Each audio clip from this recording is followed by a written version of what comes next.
Adik-adik siswa kelas 9 yang terkasih, saya berharap kalian sudah menyaksikan video pengantar pendidikan agama Katolik yang ada di playlist video kelas 7. Kalau belum, silakan klik sebuah link yang saya sematkan di kolom deskripsi di bawah ini ya. Baiklah adik-adik yang terkasih, secara keseluruhan, tema besar materi pendidikan agama Katolik di kelas 9 adalah tentang Yesus dan masyarakat. Harapannya dengan mengikuti pelajaran selama kelas 9 ini, kita bisa semakin mengenal dan mencintai Yesus dan menjadi seorang beriman dan beragama yang baik di tengah masyarakat. Tema di bab pertama kita adalah orang beriman menanggapi karya keselamatan Allah. Di bab ini kita akan memahami proses beriman dan beragama sebagai tanggapan akan kasih Allah, dan kita akan belajar bagaimana beriman yang baik berdasarkan teladan hidup Bunda Maria. Materi ini cukup luas, jadi nanti kita akan bagi-bagi dalam beberapa video. Adik-adik yang terkasih, jika kita perhatikan, semua manusia pasti ingin selamat. Semua orang akan berlomba-lomba berusaha untuk lebih sehat, lebih lama hidupnya, lebih sejahtera, tidak miskin, tidak sakit, dan semacamnya. Kita bisa golongkan manusia zaman sekarang seperti ini. Golongan pertama adalah orang-orang yang mengira bahwa dengan mengumpulkan harta benda dan kekayaan, mereka akan selamat. Mereka yang masuk dalam golongan ini ada yang bisa sangat ekstrim, seperti melakukan berbagai cara untuk mengumpulkan harta, seperti melakukan tindakan korupsi. Mereka bahkan merasa tidak membutuhkan Tuhan lagi dalam hidupnya. Golongan kedua adalah mereka yang berlindung pada kekuatan gaib. Ada orang yang belajar ilmu magic atau berburu batu akik atau pesugihan tertentu supaya mendapatkan kekebalan dan kekuatan khusus.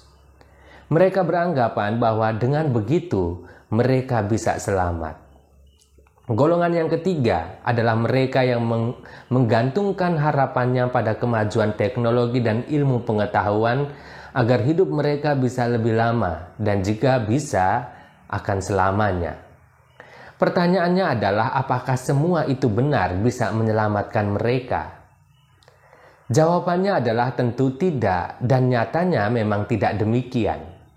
Sebagai orang beriman, kita harus yakin bahwa hanya Allah lah sumber keselamatan kita.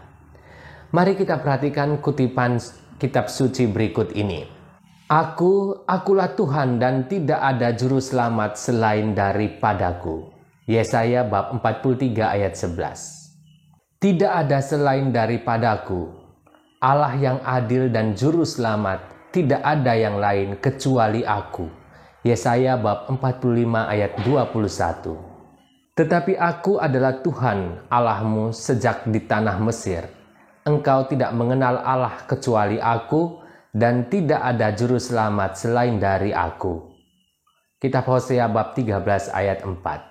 Itulah sebabnya kita berjerih payah dan berjuang, karena kita menaruh pengharapan kita kepada Allah yang hidup, juru selamat semua manusia, terutama mereka yang percaya. 1 Timotius bab 4 ayat 10. Allah yang Esa, juru selamat kita oleh Yesus Kristus Tuhan kita. Bagi Dia adalah kemuliaan, kebesaran, kekuatan dan kuasa sebelum segala abad dan sekarang dan sampai selama-lamanya. Surat Yudas bab 1 ayat 25. Allah yang sama adalah penyelamat dan pencipta, Tuhan sejarah manusia dan sejarah keselamatan. Dalam Gaudium et Spes artikel 41.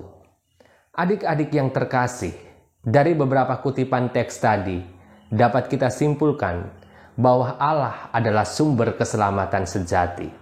Dan kita harus percaya Allah adalah pencipta, awal dari segala kehidupan, dan sekaligus menjadi tujuan hidup setiap ciptaan. Dia adalah Alfa dan Omega, awal dan akhir. Sebagai orang beriman kita harus percaya bahwa karya penyelamatan Allah tetap berlangsung dari dulu hingga sekarang. Dari Dia kita berasal dan nanti kepada Dia kita akan ke sana. Berada bersama Dia adalah arti keselamatan yang sejati. Berada bersama Allah lah arti keselamatan yang sesungguhnya. Adik-adik yang terkasih, namun sayang sekali tidak semua orang percaya akan hal ini. Allah sejak awal berusaha untuk menyadarkan manusia bahwa Dialah sumber segala kehidupan dan kepadanya lah semua kehidupan ini akan ke sana. Hanya Dialah satu-satunya keselamatan itu. Dan Dia berkehendak agar semua manusia selamat atau berada bersama dengan Dia. Sejak awal, Dia sudah menyatakan dirinya melalui para nabi, tetapi manusia menolaknya. Hidup para nabi berakhir dengan pengusiran dan penolakan, bahkan mereka dibunuh. Allah terus berusaha mewahyukan dirinya atau membuat dirinya nyata melalui para nabi agar semua orang selamat, tetapi manusia menolak. Tidak banyak yang menerimanya. Akhirnya, dalam Yohanes bab 3 ayat 16, karena begitu besar kasih Allah akan dunia ini, sehingga Ia telah mengaruniakan anaknya yang tunggal, supaya setiap orang yang percaya kepadanya tidak binasa, melainkan beroleh hidup yang kekal. Yesus adalah wahyu atau pernyataan diri Allah yang paling agung. Karena kalau sebelum-sebelumnya Allah berfirman melalui nabi, kini Allah sendirilah yang berfirman, yakni dalam diri Yesus Kristus.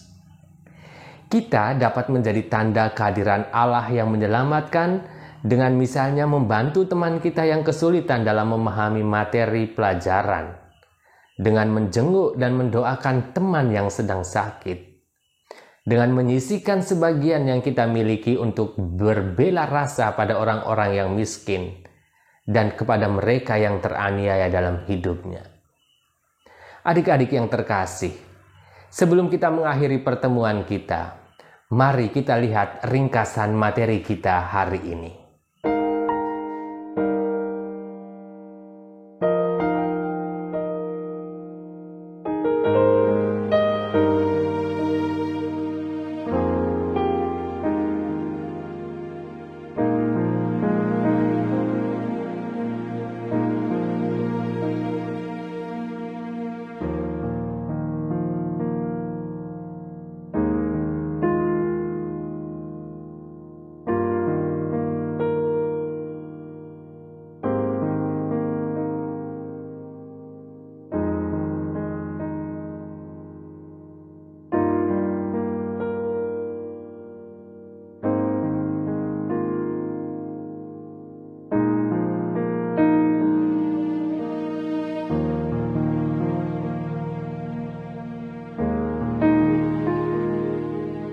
Sekarang adik-adik yang terkasih, ambillah sikap duduk yang baik. Pejamkan mata sejenak dan dengarkan ini. Adik-adik yang terkasih, Allah kita sungguh baik hati. Karena kasih-Nya kita diciptakan dengan martabat yang luhur. Karena kebaikannya kita masih dapat menikmati napas kehidupan sampai hari ini. Kita juga diberi orang tua yang penuh perhatian, selalu mendampingi dan membimbing kita. Saudara dan guru kita juga hadir untuk membantu kita dalam mengarungi perjalanan hidup kita. Bagaimana kita menyikapi kebaikan Allah?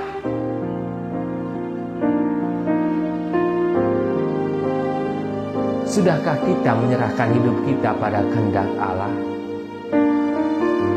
Terkadang kita melupakan Allah ketika kita mengalami kesenangan, namun kita merasa membutuhkan ketika kita mengalami kesusahan. Saat menjelang ujian kita ingat Allah, dan ketika lulus kita larut dalam kegembiraan dan melupakan Allah. Seharusnya sebagai orang beriman, dalam setiap kesempatan harus selalu menyandarkan hidup kita kepada Allah sebagai sumber keselamatan sejati. Sampai jumpa di pertemuan kita selanjutnya.